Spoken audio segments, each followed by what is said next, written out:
Dear students, non impact printers क्या होते हैं और इनकी वर्किंग किस तरह से होती है ये आज हम पढ़ेंगे। उससे पहले हमें पता होना चाहिए कि नॉन इम्पैक्ट प्रिंटर की डेफिनेशन क्या है। लास्ट लेक्चर में हमने ये पढ़ा कि इम्पैक्ट प्रिंटर्स कैसे काम करते हैं और क्या होते हैं। आपको याद होना चाहिए कि हमने पढ़ा था कि इम्पैक्ट प्रिंटर्स ऐसे प्रिंटर्स हैं जो पेपर को फिजिकली स्ट्राइक करते हैं, यानी बाकायदा जो पेन्स हैं वो इंक रिबन से होते हुए पेपर को स्ट्राइक करती हैं और फिर जाकर प्रिंटिंग होती है, ऑन द स्पॉट प्रिंटिंग होती है। जबकि नॉन इम्पैक्ट प्रिंटर्स में ऐसा नहीं होता। नॉन इम्पैक्ट प्रिंटर्स में कोई भी चीज़ फिजिकली पेपर को स्ट्राइक नहीं करती, सिर्फ इंक के पार्टिकल्स आके वहाँ पे लगते हैं जहाँ पे प्रिंटिंग होनी है। ऐसा कैसे पॉसिबल है, अभी हम इसकी वर्किंग देखेंगे तो आपको समझ आ जाएगी इंशाल्लाह। नॉन इम्पैक्ट प्रिंटर्स में हमारी जो इंक है वो डॉटेड फॉर्म में भी आके लगती है और कलर वैक्स की फॉर्म में भी आके पेपर के ऊपर लगती है। ये मुख्तलिफ प्रिंटर्स जो नॉन इम्पैक्ट की टाइप्स में आते हैं इन पे डिपेंड करता है कि इंक किस तरह की है। जैसे कि लेज़र प्रिंटर में डॉटेड फॉर्म में इंक आके लगती है, जिस तरह से हमने डॉट मैट्रिक्स प्रिंटर पढ़ा। इंक के आके लगने का तरीका और है, लेकिन उसी तरह से इंक के पार्टिकल्स डॉटेड फॉर्म में आके उसके साथ फिक्स हो जाते हैं पेपर के साथ। जबकि आगे हम थर्मल प्रिंटर पढ़ेंगे, उसमें कलर वैक्स की फॉर्म में इंक जाके पेपर के ऊपर लगती है और पेपर के साथ फिक्स हो जाती है। हमारे पास जो नॉन इम्पैक्ट प्रिंटर्स में सबसे पहले टाइप है वो है लेज़र प्रिंटर। लेज़र प्रिंटर पढ़ने से पहले एक चीज़ ज़हन में रखिएगा कि इम्पैक्ट प्रिंटर्स अब इस्तेमाल नहीं होते। हम जो प्रिंटर्स आज पढ़ने लगे हैं नॉन इम्पैक्ट प्रिंटर्स, इनका दौर है आज, यानी अब यही वाले प्रिंटर्स इस्तेमाल होते हैं क्योंकि लेटेस्ट टेक्नोलॉजी है और नॉइजी नहीं है और इनकी स्पीड भी ज़्यादा है और इसमें मैकेनिकल टास्क हमारा कोई नहीं है, ये खुद बहुत प्रिंटिंग करते हैं। जबकि इम्पैक्ट प्रिंटर्स में हमारा मैकेनिकल टास्क भी बहुत ज़्यादा था, नॉइजी भी थे। तो लेज़र प्रिंटर सबसे पहले टाइप है और बहुत ही पॉपुलर प्रिंटर है, आपने इसका नाम पहले भी सुना होगा। लेज़र प्रिंटर पढ़ने से पहले इसमें जो लेज़र का वर्ड है इसकी फुल फॉर्म नोट कर लीजिए। Laser stands for light amplification by stimulated emission of radiation. So this is the full form of laser. Laser printer ऐसा प्रिंटर है जो कि सेम फोटोकॉपी वाली मशीन की तरह काम करता है। ये फोटोकॉपी वाली मशीन जैसे फोटोकॉपी करती है, ये उसी के प्रिंसिपल पे यानी उसी के असूल पे काम करता है। इसका जो इंटरनल स्ट्रक्चर है, इसका जो इंटरनल मैकेनिज्म है वो सेम वैसा है जैसे फोटोकॉपियर होती है। फोटोकॉपी वाली मशीन जिस तरह की प्रिंटिंग करती है, जिस तरह से कॉपी करके हमें देती है, इसी तरह से लेज़र प्रिंटर भी कॉपी करके हमें देता है पेज। फ़र्क ये है कि फ़ोटोकॉपी वाली मशीन को हम एक पेपर उसके ऊपर रखते हैं, वो उसकी इमेज को कॉपी करके देता है हमें और मल्टीपल कॉपीज़ भी वो निकाल देती है। लेज़र प्रिंटर भी मल्टीपल कॉपीज़ निकाल सकता है, यानी कई पेजेस प्रिंट कर सकता है एक ही तरह के। लेकिन फ़र्क ये है कि इसको हम कमांड भेजते हैं कंप्यूटर से, इसके ऊपर कोई पेपर नहीं रखते कि भाई इसकी कॉपी करनी है हमने, लेकिन कंप्यूटर से इसको कमांड देते हैं। लेज़र प्रिंटर किस तरह का दिखता है एक्सटर्नली, आपको स्क्रीन पर नज़र आ रहा है, ये लेज़र प्रिंटर है।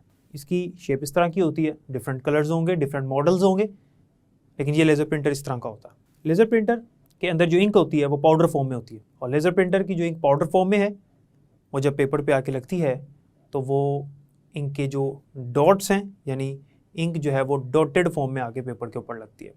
जिस तरह से डॉट मैट्रिक्स प्रिंटर में हमने पढ़ा था कि इंक डॉटेड फॉर्म में लगती है। फ़र्क ये है कि वहाँ पे पेपर को फिजिकली स्ट्राइक किया जा रहा था और इंक लिक्विड फॉर्म में थी, लेकिन यहाँ पर पेपर को स्ट्राइक नहीं किया जा रहा और इंक जो है वो पाउडर फॉर्म में है। बाकी बात उसी तरह से है कि जो डॉट्स हैं वो आके पेपर पे लग रहे हैं। अब चलिए इसका स्ट्रक्चर देखते हैं और मैकेनिज्म देखते हैं और प्रोसेस देखते हैं कि प्रिंटिंग का प्रोसेस क्या है और कैसे प्रिंटिंग होती है। डियर स्टूडेंट्स, लेज़र प्रिंटर का जो इंटरनल स्ट्रक्चर है वो कुछ इस तरह से है, जैसे आप देख सकते हैं स्क्रीन पे कि हमारे पास एक रोलिंग ड्रम है और इसके साथ चार्जिंग इलेक्ट्रोड है। रोलिंग ड्रम के साथ चार्जिंग इलेक्ट्रोड है जो कि इसको चार्ज करता है, इसको हीट अप कर देता है, जिससे इस ड्रम के ऊपर चार्जेस आ जाते हैं। वो भी हम देखते हैं कि किस तरह से चार्ज करता है। फिलहाल ज़रा इसके स्ट्रक्चर को समझ लें कि अंदर से कैसा होता है। और साथ ही इसके एक टोनर लगा होता है, एक टोनर है जो कि इसके साथ ड्रम के साथ मौजूद है। ड्रम के एक तरफ चार्जिंग इलेक्ट्रोड है जो कि इसको चार्ज करने के लिए होता है और एक तरफ टोनर है। अब देखते हैं कि टोनर क्या है। डियर स्टूडेंट्स, टोनर आपने याद रखना है, ये इंपॉर्टेंट है। टोनर बेसिकली एक डिवाइस कह सकते हैं, एक पार्ट कह सकते हैं, एक पुर्जा कह सकते हैं प्रिंटर का, जिसके अंदर इंक होती है पाउडर फॉर्म में। टोनर जो है इसके ऊपर और इसके अंदर पाउडर फॉर्म में इंक होती है और ये इंक जो है यही वाली पेपर पे जाके लगती है और पेपर के साथ फिक्स हो जाती है। टोनर के अंदर पाउडर फॉर्म में इंक होती है, लिक्विड फॉर्म में नहीं होती, इसी को हम टोनर कहते हैं। आपने सुना होगा कि फ़ोटोकॉपी वाली मशीन में भी टोनर होता है। जैसे मैंने आपको पहले बताया कि लेज़र प्रिंटर सेम फ़ोटोकॉपी वाली मशीन के प्रिंसिपल पे काम करता है और इसकी जो वर्किंग है वो भी वैसी ही है। और जब इंक ख़त्म हो जाए तो टोनर को रीफ़िल करवाना पड़ता है, तो इसका टोनर निकाल के उसको रीफ़िल किया जाता है और दोबारा उसके अंदर डाल दिया जाता है। अब होता ये है कि जब हम प्रिंटर को सप्लाई प्रोवाइड करते हैं यानी बिजली उसे देते हैं, उसके बाद कंप्यूटर से जब उसको कमांड भेजते हैं कि कोई डॉक्यूमेंट प्रिंट करना है, फॉर एग्जांपल कोई पेज प्रिंट करना है मिसाल के तौर पे, तो आपको यहाँ डायग्राम में एक साथ लेज़र स्कैनिंग यूनिट भी नज़र आ रहा होगा जिसमें से लेज़र लाइट निकलती है, इसलिए तो इसको लेज़र प्रिंटर कहते हैं। अब होता ये है कि जो डॉक्यूमेंट हमने प्रिंट करना है, जिस तरह का भी डॉक्यूमेंट हमने प्रिंट करना है, चाहे उस पर कोई इमेज है, चाहे उस पर कोई टेक्स्ट लिखा हुआ है, किसी भी तरह का हो सकता है। जैसे आप अपने बुक की किसी भी पेज की एग्जांपल ले लें कि इसको हमने प्रिंट करना है, तो होता ये है कि यहाँ से लेज़र स्कैनिंग यूनिट से लेज़र लाइट निकलती है और आगे एक मिरर होता है, ये मिरर भी आपको नज़र आ रहा है। इस मिरर के साथ जब ये लेज़र लाइट लगती है तो मिरर से रिफ्लेक्ट होके लेज़र लाइट जाके ड्रम के ऊपर पड़ती है। अब होता ये है कि ड्रम चूँकि पहले से हीटअप हो चुका है, जो हमने पढ़ा था चार्जिंग इलेक्ट्रोड जो है वो किस लिए होता है, ड्रम को हीटअप करने के लिए होता है।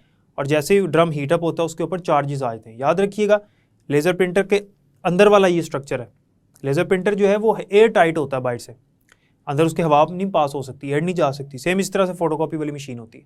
तो इंटरनल जो स्ट्रक्चर है उसके ऊपर उसको जब गर्म किया जाता है तो वो जो ड्रम है उसके ऊपर चार्ज आ जाते हैं। जब उसके ऊपर ड्रम के ऊपर चार्ज आ जाते हैं तो ये जो चार्जेस हैं ये नेगेटिव भी होते हैं और पॉजिटिव भी होते हैं। सेम इसी तरह से जो टोनर होता है इसके ऊपर नेगेटिव चार्ज आ जाते हैं। जो टोनर आपको नज़र आ रहा है इसके ऊपर नेगेटिव चार्जेस हैं। अब होता ये है कि जो हमारा पेपर है ये इस ड्रम के इर्द गिर्द रोल हो जाता है।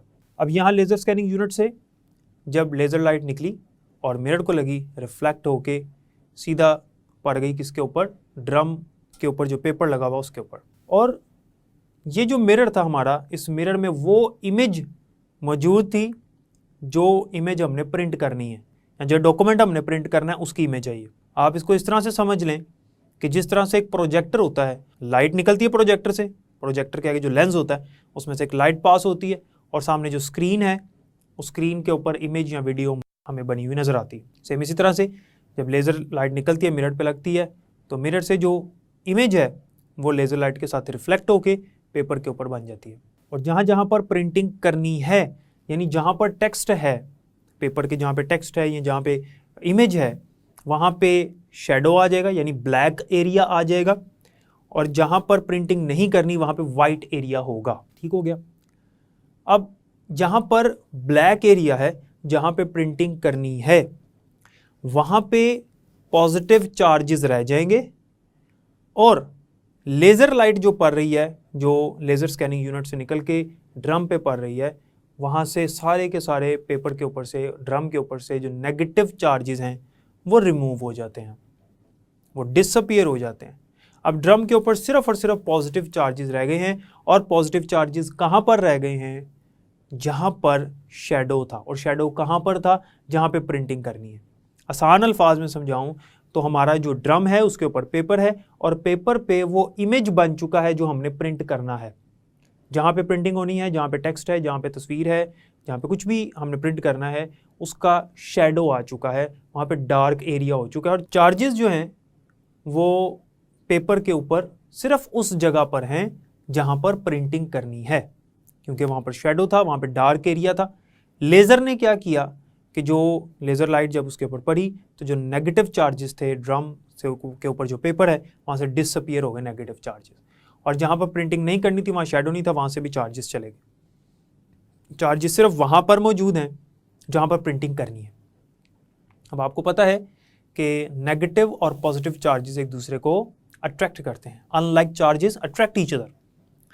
तो जो हमारा टोनर है उसके ऊपर मैंने पहले बताया नेगेटिव चार्जेस हैं और जो हमारा ड्रम है उसके ऊपर पॉजिटिव चार्जेस हैं। अब पॉजिटिव चार्जेस वहाँ पर हैं जहाँ पर प्रिंटिंग करनी है पेपर के ऊपर। तो क्या होगा कि अट्रैक्शन आएगी, पॉजिटिव और नेगेटिव चार्जेस एक दूसरे को अट्रैक्ट करेंगे। हमारा ड्रम इस तरह से रोल होगा, रोल हो रहा है, शुरू से हो रहा है। जैसे उसको लेज़र लाइट पड़ रही है, जैसे उसको कमांड मिली है वो रोल होता चला जा रहा है, लेज़र लाइट उसके ऊपर पड़ रही थी जिस तरह से आपने स्क्रीन पर देखा। अब हुआ ये कि उस पेपर के ऊपर इंक आके लगना शुरू हो गई। कहाँ से? टोनर से। क्यों? क्योंकि पॉजिटिव चार्जेस और नेगेटिव चार्जेस एक दूसरे को अट्रैक्ट कर रहे हैं। तो टोनर भी फिक्स है, ड्रम भी फिक्स है, ना तो ड्रम टोनर की तरफ जा सकता है ना टोनर ड्रम की तरफ आ सकता है, पेपर भी फिक्स है। तो ये अट्रैक्शन जो है वो उसकी वजह से इंक के जो पार्टिकल्स हैं वो डॉटेड फॉर्म में किसकी तरफ आ गए? ड्रम की तरफ, और ड्रम के ऊपर पेपर है, पेपर के साथ लग गए। तो वहाँ पर चार्जेस आएंगे जहाँ पर पॉजिटिव चार्जेस मौजूद हैं, क्योंकि नेगेटिव चार्जेस से इधर आ गए, क्योंकि इंक के ऊपर नेगेटिव चार्जेस थे। अब ये जो इंक के पार्टिकल्स हैं ये उस जगह पर आ गए और पेपर के साथ लग गए। अब पेपर आगे हीटिंग रोलर से गुजरेगा, 2 हीटिंग रोलर होते हैं, उनके दरमियान से जब पेपर गुजरेगा तो इंक उसके ऊपर फिक्स हो जाएगी, इंक के पार्टिकल्स उसके ऊपर फिक्स हो जाएंगे और फिर पेपर बाहर आएगा और हमें प्रिंटिंग हुई मिल जाएगी। आपने देखा होगा फोटोकॉपी वाली मशीन में जहाँ से पेपर बाहर आ रहा होता है वहाँ पे रोलर घूम रहे होते हैं, रोल हो रहे होते हैं। उसकी वजह यह है कि पेपर उसके अंदर से गुजरता है, जिसका मकसद ये होता है कि इंक उसके साथ फिक्स हो जाए, ये ना हो कि जब वो इंक बाहर आए तो फैल जाए, क्योंकि वो पहले पाउडर फॉर्म में। और वो हीटिंग रोलर्स होते हैं जो पेपर को जो है ना वो हीट करके गुजारते हैं, गर्म करते हैं, जिससे ये होता है कि पेपर के ऊपर जो इंक है वो फिक्स हो जाती है। तो ये लेज़र प्रिंटर और फोटोकॉपी वाली मशीन ये दोनों ऐसे काम करती हैं। हमारे पास जो लेज़र प्रिंटर है ये एक ऐसा प्रिंटर है जिसकी स्पीड भी अच्छी है और इसकी क्वालिटी भी अच्छी होती है। डियर स्टूडेंट्स, याद रखिएगा कि लेज़र प्रिंटर जो है इसकी क्वालिटी को मेजर करने के लिए हमारे पास एक यूनिट होता है जिसे कहते हैं DPI। DPI stands for dots पर इंच, यानी हर एक इंच में कितने डॉट्स हैं। किसके डॉट्स? इंक के पार्टिकल्स कितने।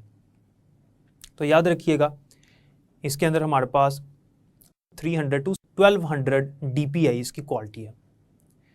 1200 DPI यानी हर एक इंच में 1200 डॉट्स हैं इंक के। तो आप अंदाज़ा कर लें कि इसकी क्वालिटी कितनी अच्छी होगी। डॉट्स वाला काम उसी तरह से है जिस तरह से मैंने आपको इम्पैक्ट प्रिंटर्स में भी बताया, जिस तरह मैंने डिस्प्ले स्क्रीन्स में भी आपको बताया था। अब हमारे पास इसकी जो स्पीड है वो देखते हैं क्या है।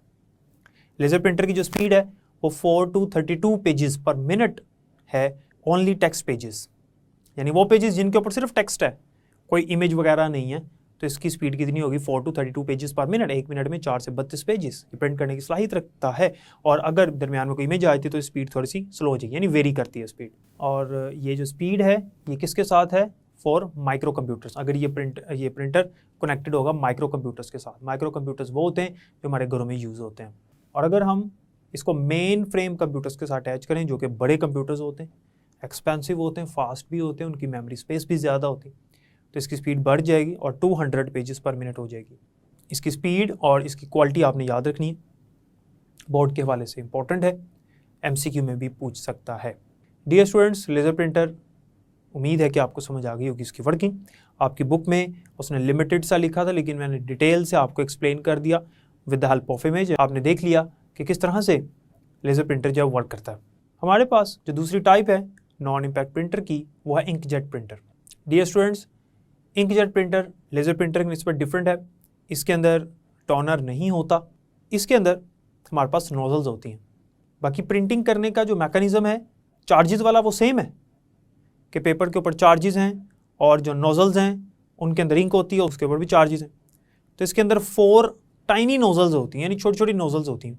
और नोजल्स के आगे इतना बारीक होल होता है, इतना बारीक सुराख होता है, आप ऐसे समझ लें जैसे हमारे बॉल पेन्स के आगे छोटा सा होल होता है जिसमें से इंक निकलती है। तो जब पेपर के चार्जेस नोजल्स को अट्रैक्ट करेंगे तो नोजल्स में से इंक निकलना शुरू होगी, और वो जो इंक होती है वो स्प्रे फॉर्म में होती है। आपने देखा होगा कि स्प्रे के जो पार्टिकल्स हैं वो बहुत छोटे, बहुत टाइनी टाइनी पार्टिकल्स होते हैं। अब हमारे पास जो इंकजेट प्रिंटर है इसकी भी एक और टाइप है जिसका नाम है bubble jet printer. Bubble jet printer में हमारे पास नोजल्स की तादाद ज़्यादा हो जाती है और 128 टाइनी नोजल्स होती हैं। याद रखिएगा कि इंकजेट प्रिंटर्स जो हैं वो ब्लैक एंड वाइट प्रिंटिंग भी करते हैं और कलर प्रिंटिंग भी करते हैं। इंकजेट प्रिंटर की स्पीड लेज़र प्रिंटर की निस्बत स्लो है, ये 1 to 6 पेजेस ओनली प्रिंट कर सकते हैं, ओनली टेक्स्ट पेजेस। और इंकजेट प्रिंटर जो है ये एक तो मैंने बताया स्लो हैं, दूसरा इनकी क्वालिटी भी कम है। इनकी क्वालिटी कितनी है 300 to 720 DPI। और फ़ायदा इसका ये है कि ये एक्सपेंसिव इतने नहीं हैं as compare to laser printer. ये सस्ते हैं, उसकी वजह ये कि स्लो भी हैं और इनकी क्वालिटी भी इतनी अच्छी नहीं होती।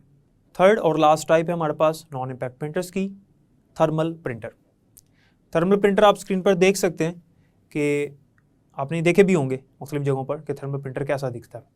इसमें डिफरेंट मॉडल्स होंगे, वेरी करते हैं। और थर्मल प्रिंटर जो है इसके अंदर कलर्ड वैक्स होती है, कलरफुल वैक्स होती है, वैक्स शीट्स होती हैं। आसान अल्फाज में समझाऊं तो ये वैक्स की फॉर्म में इंक होती है। और वैक्स आपको पता है कि थिक लिक्विड को कहते हैं, इंक किस तरह से होती है इसके अंदर। तो इसके लिए आम जो नॉर्मल पेपर है वो यूज़ नहीं होता, क्योंकि वैक्स अगर उस पेपर के ऊपर लगेगी तो पेपर ख़राब हो जाएगा। इसके लिए पेपर भी स्पेशल पेपर होता है और वो पेपर भी थिक होता है, उसके ऊपर प्रिंटिंग होती है। थर्मल प्रिंटर की क्वालिटी सबसे बेहतरीन है जितने प्रिंटर्स अभी हमने पढ़े, यानी इंकजेट और लेज़र प्रिंटर। लेकिन अभी तक का यानी इन दोनों प्रिंटर्स की निस्बत सबसे एक्सपेंसिव प्रिंटर भी ये है। थर्मल प्रिंटर छोटे साइज़ में भी अवेलेबल होता है और बड़े साइज़ में भी अवेलेबल होता है। इसके ज़रिए से हाई क्वालिटी प्रिंटिंग की जाती है और उसी तरह से पेपर को बर्न करके यानी गर्म करके कह सकते हैं, पेपर को हीट अप करके उसके ऊपर चार्जेस लाए जाते हैं और कलर वैक्स शीट्स के ज़रिए से उसके ऊपर प्रिंटिंग की जाती है। हाँ, अगर हमने थर्मल प्रिंटर से ब्लैक एंड वाइट प्रिंटिंग करनी है सिंपल, तो हमें कलर्ड वैक्स शीट्स की ज़रूरत नहीं पड़ती, जस्ट ब्लैक इंक जो है वो उसके ऊपर लग जाती है। आपको मैं इसकी मिसाल देता हूँ, आपको समझ आ जाएगी कि हमारे पास जो थर्मल प्रिंटर्स हैं ये यूटिलिटी बिल्स को प्रिंट करने के लिए आपने मुख्तलिफ शॉपिंग सेंटर्स में देखे होंगे, आपने बेकरीज़ में देखे होंगे, जो आपको वाइट कलर की एक पर्ची मिलती है जिसके ऊपर बिल सारा का सारा प्रिंटेड होता है, उसे हम कहते हैं लेज़र प्रिंटर। वहाँ पे छोटी सी मशीन होती है, वो लेज़र प्रिंटर की एग्जांपल है। मुख्तलिफ दुकानों पे, छोटी दुकानों पर भी आज ये मौजूद है। जितनी भी शॉप्स आज आपको प्रिंटेड बिल्स देती हैं वो इस प्रिंटर का इस्तेमाल करती है। जैसे मैंने पहले बताया, लेज़र प्रिंटर बड़े साइज़ के भी हैं और छोटे साइज़ के भी हैं। तो ये जो मिसाल दी है छोटे साइज़ के लेज़र प्रिंटर की मिसाल दी है, इसके अंदर आपने पेपर देखा होगा कि ये उस तरह का आम सादा पेपर, सिंपल सा पेपर नहीं होता जैसा आपकी बुक्स में यूज़ होता है, आपकी नोट्स में यूज़ होता है। ये वैसा नहीं होता, क्योंकि इसके अंदर इंक जो है वो स्पेशल होती है, तो इसलिए पेपर भी स्पेशल होता है। तो स्टूडेंट्स, जैसा कि आज हमने पढ़ा नॉन इम्पैक्ट प्रिंटर्स क्या होते हैं और कैसे काम करते हैं, तो इन प्रिंटर्स को पढ़ने से पहले आपने सोचा होगा कि ऐसा कैसे पॉसिबल है कि सिर्फ इंक के पार्टिकल्स आके पेपर पे लगें और कोई चीज़ फिजिकली स्ट्राइक ना करें। तो अब आपको आइडिया हो गया होगा कि चार्जेस की मदद से कैसे इंक के पार्टिकल्स जो हैं वो पेपर पे आते हैं और उसी जगह पर आते हैं जहाँ पे प्रिंटिंग करनी है।